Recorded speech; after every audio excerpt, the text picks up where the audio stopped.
Kembali lagi dengan Laskar Film Channel, tempatnya alur cerita film.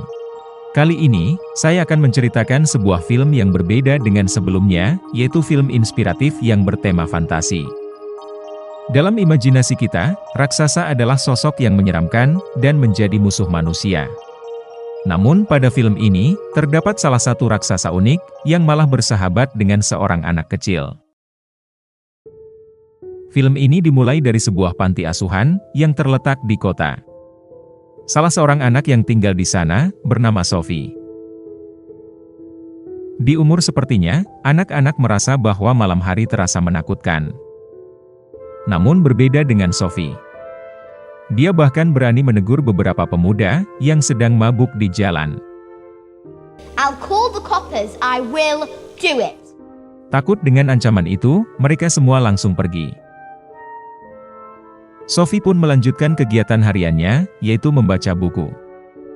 Tentu dia melakukannya diam-diam, agar tidak dimarahi oleh pembina di panti asuhan tersebut.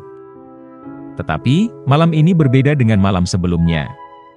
Kucing miliknya menyadari, ada sosok misterius di sekitar tempat ini. Sophie yang penasaran, ikut keluar dan melihatnya. Tanpa diduga, dia melihat sebuah tangan yang sangat besar. Seketika sosok misterius itu menyadari bahwa dia diperhatikan. Sophie yang kaget, dengan cepat masuk dan naik ke tempat tidurnya. Sosok misterius itu langsung meraih dan membawanya pergi. Di jalan perkotaan itu, dengan pandai dia bersembunyi. Sehingga orang-orang yang masih di jalan, tidak menyadarinya. Dengan cepat sosok itu pergi, sambil membawa Sophie ke tempat yang sangat jauh.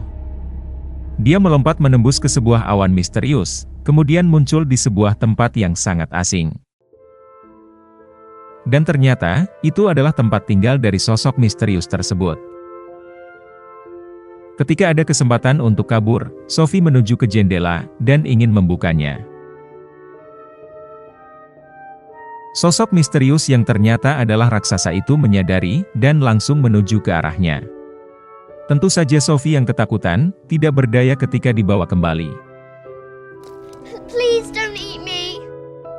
Mengira akan dimakan, ternyata dia tidak tertarik dengan daging manusia. Namun berbeda dengan 9 raksasa lain, yang juga berada di sini. Manusia adalah makanan favoritnya, terutama anak kecil. Sophie pun bingung, kenapa dia diculik dan dibiarkan hidup. Raksasa itu kemudian menjelaskan. Dia tidak ingin Sophie memberitahukan ke publik, bahwa dia melihat raksasa berjalan di kota. Dan setelah berada di sini, dia tidak akan bisa pergi kemana-mana, selamanya. Sophie mencoba membujuk untuk melepaskannya. Tetapi karena terus diabaikan, dia sampai marah dan menghina cara berbicaranya. Walaupun bertubuh besar, raksasa itu sangat perasa, dan akhirnya bersedih. I'm sorry. I didn't mean to be rude. Namun kesedihannya cepat berlalu, ketika raksasa itu mencoba membaca buku milik Sophie. Dan karena masih kecil, Sophie merasa seperti dibacakan cerita dongeng, kemudian tertidur. Melihat itu, bergegas dia pergi menuju ke ruangan rahasianya. Di sana terdapat banyak sekali cahaya, yang ada di dalam botol kaca. Raksasa itu mengambil salah satunya, dan melakukan sesuatu. Beberapa saat kemudian Sophie bangun, dan melihat raksasa itu tidur. Kesempatan itu dimanfaatkannya, untuk keluar dari tempat itu. Tiba-tiba muncul raksasa lain, kemudian menangkap dan akan memakannya. Untung saja itu hanyalah mimpi, yang ternyata diciptakan melalui cahaya sebelumnya. Raksasa baik hati itu ingin memperingatkan Sophie, bahwa raksasa lainnya jahat, sehingga dia tidak boleh sembarangan pergi keluar. Needs must. Di sana raksasa itu juga ingin menunjukkan minuman unik kesukaannya. Kenapa unik? Karena yang meminumnya akan langsung mengeluarkan kentut yang sangat kuat. Mulai asik dengan ceritanya itu, tiba-tiba raksasa lain mendatanginya. Dia adalah raksasa yang sangat besar, bahkan raksasa baik hati itu terlihat kecil di matanya. Dia datang ke sana, meminta obat untuk menyembuhkan luka pada jarinya. Does you have a new little petty poo? Tiba-tiba raksasa itu mencium bau dari manusia, dan langsung mencarinya. Untuk mengalihkan pandangannya, raksasa baik hati langsung mengobati, dan memberikan makanannya. Namun sialnya, Sophie ternyata bersembunyi di dalamnya. Melihat itu, dengan berbagai cara, raksasa baik hati itu mencegahnya memakan. Usahanya berhasil, kemudian raksasa itu pergi. Setelah keluar dari makanan itu, Sophie terlihat kotor. Raksasa baik hati membawa, kemudian membersihkannya. Karena pakaian miliknya basah, dia juga memberikan banyak pakaian manusia. Melihat apa yang dipilihnya, raksasa itu terdiam, seperti mengenang sesuatu. Is, something the matter? Karena mulai sekarang tinggal di sini, dia menyiapkan sebuah ruangan untuk Sophie. Di sana Sophie baru menyadari bahwa di sekelilingnya terdapat banyak sekali cahaya unik. Dan saat ini, raksasa itu ingin pergi sendiri untuk mengumpulkan cahaya itu lagi. Sophie yang tertarik, ingin ikut pergi bersamanya. Tentu raksasa itu menolaknya. Namun karena Sophie terus memaksa, akhirnya dia menurutinya. Setelah keluar mereka harus berhati-hati, agar tidak membangunkan para raksasa lain di depannya. Sungguh sial kakinya tertangkap, dan mereka semua terbangun. Where is you galloping off to in the daytime? Beruntung Sophie bisa pergi, dan mencari tempat untuk bersembunyi. Karena tubuhnya sangat kecil, raksasa lain selalu membulinya. Dia bahkan dijadikan bola lempar oleh mereka semua. Tidak cukup di situ saja, mereka ingin menabrakkannya dengan raksasa lain, menggunakan mobil kecil di bawahnya.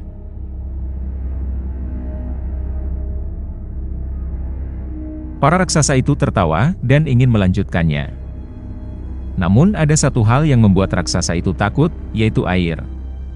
Setelah kehujanan, mereka semua panik dan langsung bersembunyi. Kesempatan itu langsung dimanfaatkannya, untuk pergi dari sana. Sialnya raksasa jahat itu menemukan selimut Sophie, dan menyadari bahwa raksasa yang dibulinya membawa seorang manusia. Di lain tempat, raksasa baik hati itu berjalan menuju ke puncak bukit. Dia sampai menembus sebuah awan, dan akhirnya sampai di tempat tujuannya. Terlihat sebuah pohon yang sangat besar, bahkan bagi ukuran raksasa sekalipun. Di dekat pohon itu, terdapat danau yang berkilau. Raksasa itu langsung melompat ke sana, yang anehnya seperti masuk ke dalam dunia cermin. Sophie pun juga langsung mencoba, dan akhirnya sampai di sana. Dia terkejut, cahaya tersebut berkumpul di sekeliling pohonnya. Dan ternyata, setiap tetesan dari daun pohon itu, berubah menjadi sebuah cahaya yang berbeda-beda. Beruntungnya, hari ini terbentuk sebuah cahaya yang paling langka. Walaupun cukup sulit, raksasa itu terus berusaha untuk menangkapnya. Anehnya cahaya itu menjadi tenang, setelah mendekati Sophie. Karena seperti sebuah takdir, cahaya tersebut diberikan namanya. Namun tujuannya ke sini, tidak hanya menangkap satu cahaya saja. Sophie langsung berlari, dan mencoba meraihnya. Dia sampai pergi ke dalam, dan menemukan cahaya lain berwarna merah. Melihat itu, raksasa baik hati langsung mengambilnya. Dia memberitahu, bahwa cahaya merah ini adalah asal-muasal dari mimpi yang sangat buruk. Dia mengurungnya, dan semoga suatu saat tidak menggunakannya pada siapapun. Setelah semuanya selesai, mereka akan pergi ke dunia di mana Sophie berasal. Dengan mengendap-endap, dia mendatangi satu rumah, dan melihat seorang anak kecil. Selama ini dia memiliki kemampuan untuk bisa mendengarkan segala macam suara, termasuk suara hati. Dia memberikan sebuah mimpi yang baik, sesuai dengan keinginannya selama ini. Dia juga memberikan mimpi yang berkaitan kepada orang tuanya. Keinginan raksasa itu cukup sederhana, yaitu ingin membahagiakan semuanya. Ketika ingin kembali ke negeri raksasa, Sophie baru menyadari bahwa selimutnya terjatuh, yang ternyata sudah ditemukan oleh para raksasa itu. He dropped it in Giant Country. Tiba-tiba dia juga melihat, para raksasa itu baru saja pergi ke dunia ini, untuk berburu manusia.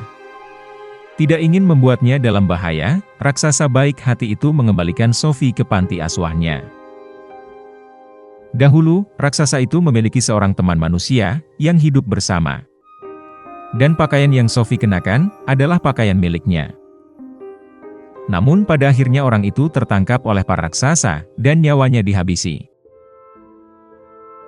Dikira akan takut, ternyata Sophie tetap bersikukuh ingin ikut bersamanya. Can you still hear me? Bahkan dia sampai melompat dari atas kamar, untuk memanggil teman raksasanya tersebut. Mengetahui keinginan Sophie sangat kuat, akhirnya dia membawanya kembali. Setelah sampai di rumahnya, raksasa jahat itu mengetahui, dan langsung menuju ke sana. Get a scatter, boys! Find me the... Bergegas mereka semua mencari Sophie, dan mengacak-acak tempat itu. Karena tubuhnya kecil, Sophie bisa menghindar, dengan berpindah-pindah tempat.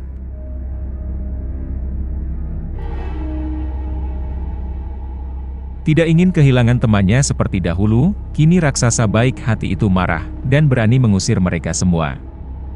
Tentu saja dia juga menggunakan air, yang merupakan kelemahan dari mereka. Sophie yang bersembunyi, sampai ke bekas kamar anak yang dahulu tinggal di sini.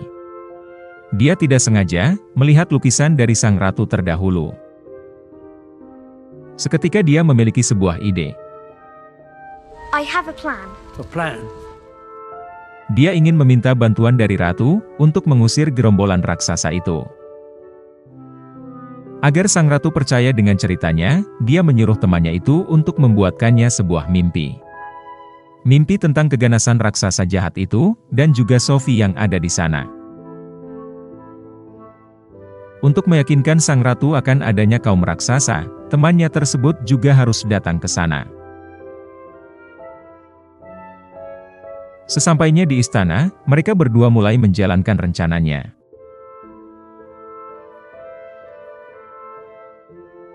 Sang ratu langsung bermimpi buruk, kemudian terbangun. I had the most horrible dream. Cerita itu seperti berhubungan dengan kasus hilangnya anak-anak di negeri ini. Di situ, tiba-tiba Sophie menunjukkan dirinya. Dia mengatakan, mimpi itu benar adanya. Dan teman raksasanya juga berada di sini, untuk menawarkan kerja sama dengannya. Why have you and your giant come to see me? Ratu pun penasaran, dan menyuruh temannya tersebut untuk menampakkan diri. Walaupun awalnya takut, raksasa itu akhirnya muncul. Para penjaga yang tadinya mengepung, mulai mundur atas perintah dari ratu. Raksasa itu mendekat, dan menyapa sang ratu dengan hormat. Sang ratu menerimanya dengan baik, yang akhirnya membuat raksasa itu merasa senang. Dia pun disambut ke dalam istana, untuk membicarakan semuanya. Slow ahead. Careful. Untung saja masih ada ruangan yang cukup luas, sehingga mereka semua bisa duduk bersama. Dengan segala cara, para pelayan mempersembahkan hidangan untuk tamu spesialnya itu. Dia pun langsung makan, termasuk juga dengan Sophie, yang lebih memilih makanan kesukaannya saja. Sang ratu juga mengundang para petinggi militernya, untuk membahas strateginya. Mereka langsung diperintahkan untuk bekerja sama, melawan raksasa jahat yang sudah membuat banyak masalah. Raksasa baik hati itu memberitahukan lokasinya, dan tentu saja akan menuntunnya. Little gift for your majesty. Karena kebaikan ratu dan umat manusia, dia ingin memberikannya sebuah hadiah, yaitu minuman kesukaannya. Dengan polos mereka menerima, tanpa tahu efek sampingnya. Tentu saja setelah meminum, mereka semua tak kuasa menahan kentut, termasuk juga sang ratu. Dan ini merupakan simbol dari kerjasama manusia dengan raksasa baik hati tersebut. To giant country. Dengan dipandu oleh raksasa itu, mereka semua langsung pergi. Semua mengikuti, sampai masuk ke dalam sebuah awan, sebagai pintu gerbang menuju ke negeri raksasa. Mereka menunggu dari kejauhan, selagi raksasa baik hati itu membuat rencananya. Dia ingin membuat sebuah mimpi paling buruk. Tentu mimpi itu akan diberikan pada raksasa jahat, yang kali ini sedang tertidur pulas. Semua persiapan sudah selesai. Raksasa itu berterima kasih pada Sophie, karena membantunya sampai sejauh ini. Namun sungguh sial, tongkat miliknya tertinggal. Tidak ingin membuang waktu, Sophie mencoba membawa botol itu, menuju kerumunan raksasa yang sedang tidur. Ketika akan melepasnya, salah satu raksasa terbangun. Bergegas Sophie memecahkan botol itu, dan membuat cahaya merah di dalamnya memasuki raksasa lain yang masih tertidur. Namun bagi satu raksasa yang sudah terbangun, cara itu tidak mempan baginya. Melihat Sophie berhadapan dengannya, raksasa baik hati itu datang ingin menyelamatkannya. Beruntung pasukan dari manusia sudah bersiap, dan mulai mengikatkan tali padanya. Bahkan semua raksasa juga berhasil ditangkap dengan mudah, karena masih dalam kondisi bingung akibat mimpi buruknya. Raksasa baik hati itu tidak menyangka, akhirnya kehidupan damainya benar-benar terwujud. Kumpulan raksasa jahat itu dibawa sangat jauh, dan dilepaskan di pulau kecil yang tidak berpenghuni. Tentu saja karena takut dengan air, mereka akan berada di sana untuk selama-lamanya. Dan untuk Sophie, hubungan dengan teman raksasanya tidak akan pernah putus. Walaupun kini dia hidup bersama dengan ratu, dia selalu memikirkannya. Good morning, BFG. Namun karena tahu bahwa temannya tersebut bisa mendengarkan suaranya, mereka tidak akan merasa kesepian. Film ini mengajarkan kita tentang arti persahabatan. Tidak memandang secara fisik, tetapi lebih pada kebaikan hatinya. Karena sebuah kebaikan yang kita lakukan, selain membahagiakan orang lain, akan membuat hati kita merasa tenang. Apabila ada yang mengetahui pesan lain dari film ini, silahkan tulis di kolom komentar. Semoga penonton sekalian menikmatinya. Dan tak lupa bantuannya untuk komen sebanyak-banyaknya, like, share, subscribe channel ini, dan tekan tombol loncengnya. Karena hanya dengan kalian, channel ini bisa berkembang. Sekian dan terima kasih, sampai jumpa di film menarik berikutnya.